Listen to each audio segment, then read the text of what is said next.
Tentu pembahasan ini tidak sempurna, maka untuk menyempurnakan pembahasan, saya buka sesi pertanyaan dan diskusi. Barangkali ada yang mau bertanya, atau mau sharing, berbagi, atau mau mendiskusikan sesuatu, silahkan. Masih ada waktu 3 jam.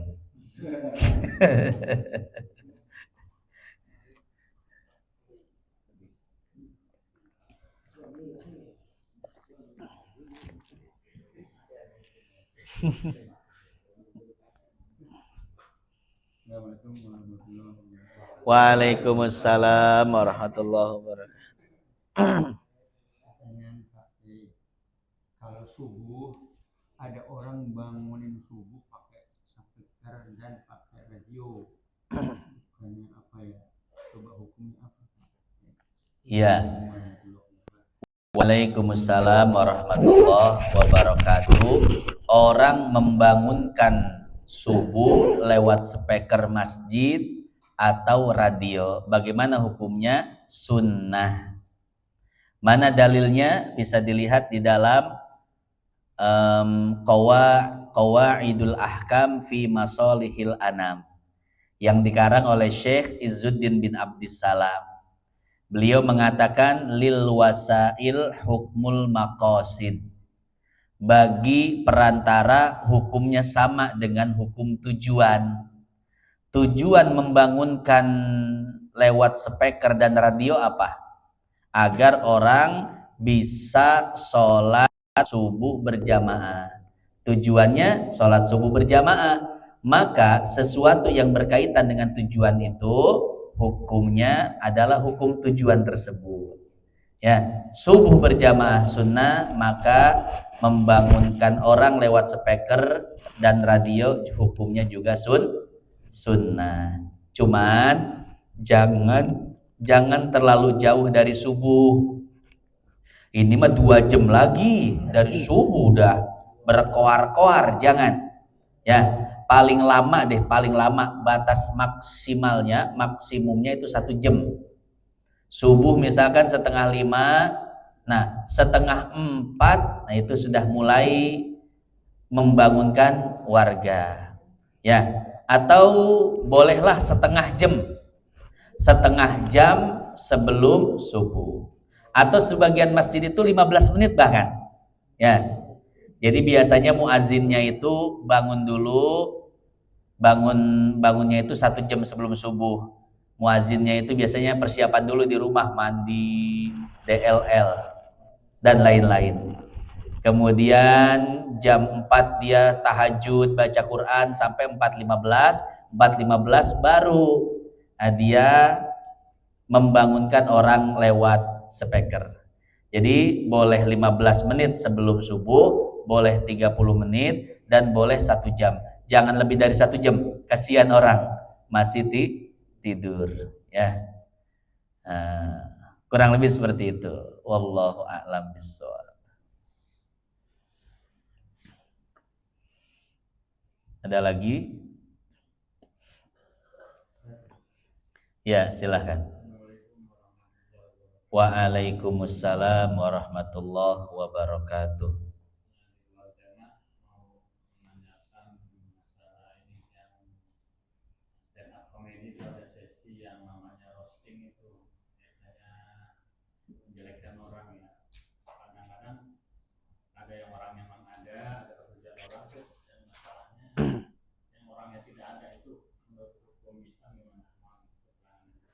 Iya, roasting dalam stand up comedy.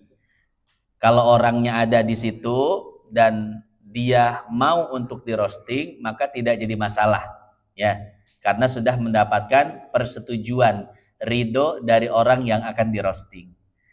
Tapi jika orangnya tidak ada di tempat, bahkan tidak ada persetujuan darinya, maka itu namanya ghibah, ya.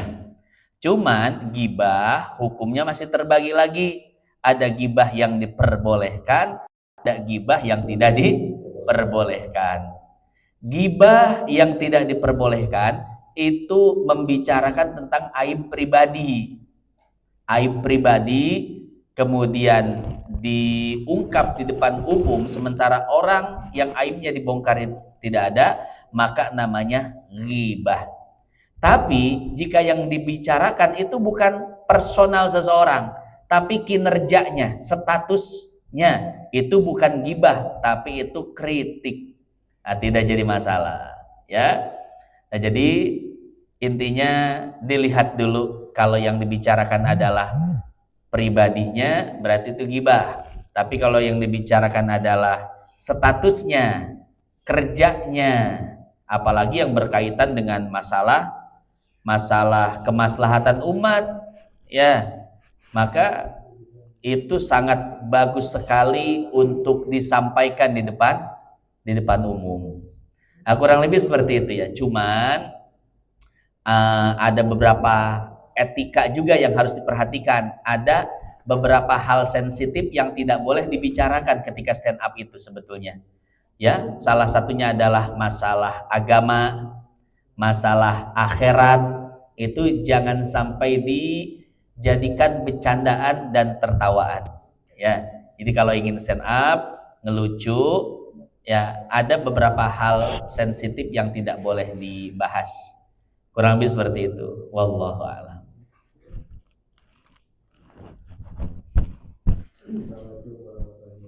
Waalaikumsalam warahmatullahi wabarakatuh.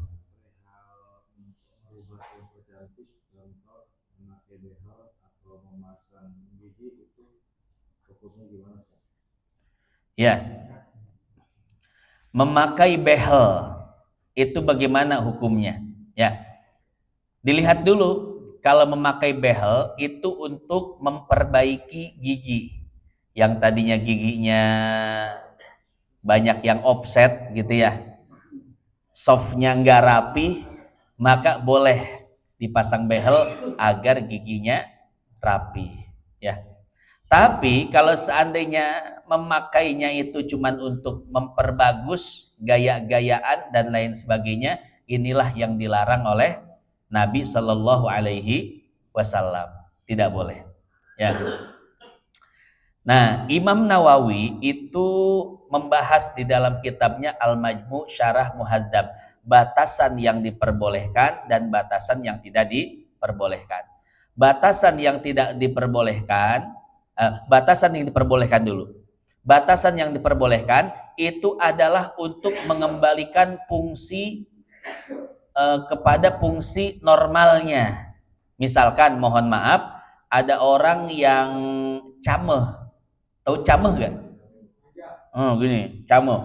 Nah, camehnya itu ya membuat dia susah bicara, susah makan, susah beraktivitas.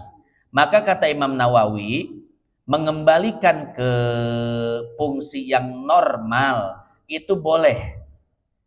Tidak termasuk dalam kategori merubah ciptaan Allah. Karena apa? Karena ingin mengembalikan ingin merubah ke fungsi normalnya. Ya, itu tidak jadi masalah. Akan tetapi kalau hanya untuk sekedar memperindah, mempercantik, sebetulnya camehnya dia itu tidak mengganggu bicaranya normal. Tidak mengganggu makan, aktivitas, tapi kemudian dia hilangkan camehnya, itu haram. Karena sudah masuk litahsin, untuk mempercantik, memperindah. Ya. Ada orang yang hidungnya itu misalkan apa? Misalkan saking peseknya sampai-sampai susah napas. Ya, ada yang begitu. Engap ya. Akhirnya dioperasi, diperbesar saluran lubang hidungnya, dan itu membuat hidung dia menjadi mancung. Apakah boleh? Boleh, kata Imam Nawawi. Kenapa? Karena mengembalikan fungsinya. Tapi kalau untuk sekedar memperindah, ya hidung memang pesek tapi napas lancar, Pak. Ya, bau kentut dimanapun dia bisa cium tuh, luar biasa penciumannya. Tapi dia mancungkan hidungnya, disuntik silikon dan lain sebagainya. Ini kalau pengen mancung disuntik silikon kan ya? Apa namanya? Betul. Jadi mancung luar biasa, haram. Karena itu hanya untuk sekedar memperindah, mempercantik dengan cara merubah. Memperindah, mempercantik boleh dengan syarat tidak merubah. Ya. Atau kalau orang Korea biasanya terlalu sipit, nanti dibeset pinggir-pinggiran matanya tuh. Biar agak melek katanya. Haram, ya. Allah sudah menciptakan seperti itu. Jangan dirubah-rubah. Kecuali tadi memang saking meremnya sampai nggak bisa ngelihat. Maka boleh dibeset sedikit. Ya bahkan di Korea bukan cuma ngebeset apa? Ya kelopak mata, tapi sampai dirubah semuanya. Ya. Oh, makanya muka orang Korea itu sama semua, Pak. Ya, emang cetakan operasinya, ya modelnya sama semua. Kan operasi hidung itu ada aturan yang nggak boleh lebih dari berapa senti, harus ukuran bagaimana. Makanya orang yang operasi hidung rata-rata hidungnya sama semua. Betul ya? Yang operasi bibir, Pak. Gitu semua. Ya, orang aneh-aneh aja dicakep-cakep ya. Angel Karamoy dicakep-cakep, operasi plastik dia. Agnes Monica, waduh operasi plastik dia aneh mukanya. Ya, DLL lah dan lain ya. Nah, jadi aneh orang operasi plastik itu. Ya, jadi seperti itu. Ya, jadi hukum behel seperti tadi ya. Wallahu a'lam bishawab. Ada lagi? Waalaikumsalam warahmatullahi wabarakatuh.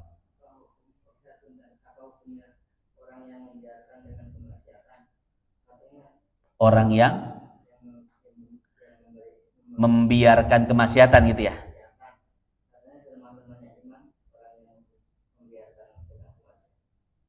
Ya, betul. Hadis riwayat Imam Muslim. Man ro'a minkum munkaron falyughayyirhu biyadihi. Barang siapa yang melihat kemunkaran, melihat maksiat, hendaklah dia menghilangkan kemaksiat itu dengan kekuasaannya, dengan pengaruhnya. Ya, misalkan dia punya nama. Kalau disebut nama dia orang takut semua. Ada orang maksiat dia samperin. Ya, sehingga maksiat itu bubar. Kenapa orang takut sama dia? Itu namanya falyughayyir biyadi. Dia menghilangkan kemaksiat dengan kekuasaan, dengan pengaruh yang dia punya. Ya. Atau pengaruhnya bukan karena jago gelutnya, tapi banyak duitnya. Ya, dia hilangkan kemaksiatan tersebut dengan uangnya, dibubarkan, digerakkan para jawara-jawara untuk menghilangkan kemaksiatan tersebut. Ayo jawara, barang siapa yang bisa menghilangkan kemaksiatan tersebut, saya kasih duit 100 juta. Wah, hebat tuh. Itu namanya falyughayyirhu biyadi. Dia punya kekuasaan, entah kekuasaannya dalam bentuk jabatan, uang, popularitas dan lain sebagainya, ya. Yang kedua, fa'in lam yastati, kalau dia tidak bisa menghilangkan kemaksiatan itu dengan pengaruhnya, dengan kekuasaannya, falyughayyirhu bilisani, maka hendaklah dia menghilangkan kemaksiatan itu dengan lisannya. Ini tugas para ustadz. Ustadz menghilangkan kemaksiatan langsung turun ke pohon seri, nggak bisa, takut nyangkut, nggak pulang lagi. Hilang ustadz, ngaran lagi jelema tuh Pak Hajinya. Ya, ustadz nggak punya jabatan, nggak punya kekuasaan, nggak punya uang banyak, maka dia bisa melakukan nahi munkar bilisanih, dengan lisannya. Di pengajian, di ceramah, di mimbar dia bahas, ya. Itu namanya nahi munkar tingkat 2. Nah, fa in lam yastati fa biqalbi. Kalau seandainya dia tidak bisa menghilangkan kemaksiatan itu dengan lisannya, maka cukup dia tidak setuju dengan hatinya.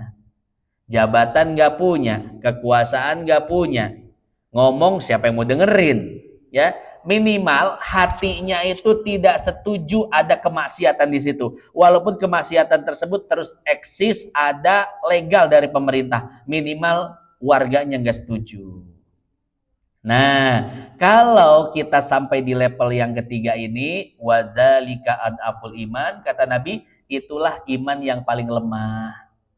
Kenapa? Karena tidak berani membahayakan dirinya. Ya, jadi cuman diem. Kenapa? Saya kalau ngelawan, saya yang dipenjara. Ya, nah karena imannya itu lemah, ya udah deh, minimal nggak setuju. Tapi itu masih dapat legalitas dari Nabi ya. Artinya Nabi masih memperbolehkan tuh. Ada kemaksiatan, engkau tidak bisa melakukan nahi munkar di sana, cukup hatimu yang tidak setuju. Nah, jadi memang kalau kita sampai tahap yang ketiga ini tidak melakukan apa-apa, ya, nggak melakukan apa-apa, tapi hati nggak setuju, itu masih selamat. Tapi kata Nabi, itulah iman yang paling lemah. Ya paling tidak, walaupun kita nggak punya popularitas, nggak punya harta, nggak punya jabatan, minimal ada usaha. Minimal seperti ini ya, kita bikin perkumpulan dengan RT, dengan RW, atau dengan para tokoh, kita bikin perkumpulan, kita mendiskusikan bagaimana agar kemaksiatan ini hilang. Tuh. Minimal ada usaha membentuk kekuatan. Adapun hasilnya kita serahkan kepada Allah. Kalau kemaksiatannya itu bisa hilang, alhamdulillah. Kalau enggak ya sudah. Ya, wallahu a'lam. Hadirin jamaah yang dimuliakan Allah, itulah pembahasan kita pada kesempatan kali ini, yaitu tentang memperbaiki hati, memperbaiki sisi batin diri kita ya. Dan intinya adalah hati. Kalau hatinya baik, mau jadi apapun pasti baik. Tapi kalau hatinya buruk, mau jadi apapun buruk. Terakhir deh sebagai closing, penutup, saya cerita. Pernah saya berkisah di satu majlis tentang Syekh Muhammad Khotib Syirbini. Salah satu karomah beliau adalah bisa khutbah Jumat di 40 masjid dalam waktu yang bersamaan. Kan luar biasa ya. Bayangkan 40 masjid beliau semua yang khutbahnya dalam waktu bersamaan. Masjid ini ditanya, siapa yang khutbah di sana? Syekh Muhammad. Lah, di sana siapa? Syekh Muhammad juga. Lah, katanya di sana Syekh Muhammad. Ternyata 40 masjid beliau khutbah Jumat dalam waktu yang bersamaan. Ini kan karomah ya. Itu sebagian jamaah Pak terkagum-kagum kan ngedengar karomah beliau. Tapi sebagian jamaah ada yang nanya begini, Pak Ustadz, itu sekali khutbah di 40 masjid, amplopnya berapa ya? Banyak banget kayaknya dia dapat. Artinya apa Pak? Artinya mau cerita seagama apapun, kalau hatinya dunia, jadinya dunia. Betul ya? Nah, kita kan tadi lagi nyeritain karomah, keistimewaan walinya Allah. Dia sempat kepikiran amplop itu. Satu masjid satu amplop 500.000. 40 masjid, wih, bisa cicilan Pajero. Kacau. Ya, makanya hati dulu yang diperbaiki. Ya, agar apa? Agar semuanya jadi baik. Jangan sampai sudah memperoleh gelar ustadz, memperoleh gelar guru, memperoleh gelar haji, tapi hati belum baik. Susah Pak memperbaikinya ya. Jadi yang diperbaiki sisi dalam dulu, aspek batiniah dulu, baru nanti aspek zohiriyah, lahiriah itu akan akan menjadi baik dengan sendirinya ya. Jangan luar dulu. Kalau udah luar dulu, terlanjur jadi ustadz, terlanjur dipanggil kiai, terlanjur dipanggil guru, terlanjur panggil ini, tapi dalamnya belum baik, susah Pak. Yang ada adalah memanfaatkan agama untuk kepentingan pribadi. Itu banyak ya. Nah, maka hadirin jamaah yang dimuliakan Allah, yuk kita perbaiki sama-sama ya. Saya juga belum baik, tapi sama-sama kita berusaha menjadi orang baik, baik di hadapan manusia, terlebih baik di hadapan Allah Subhanahu wa taala.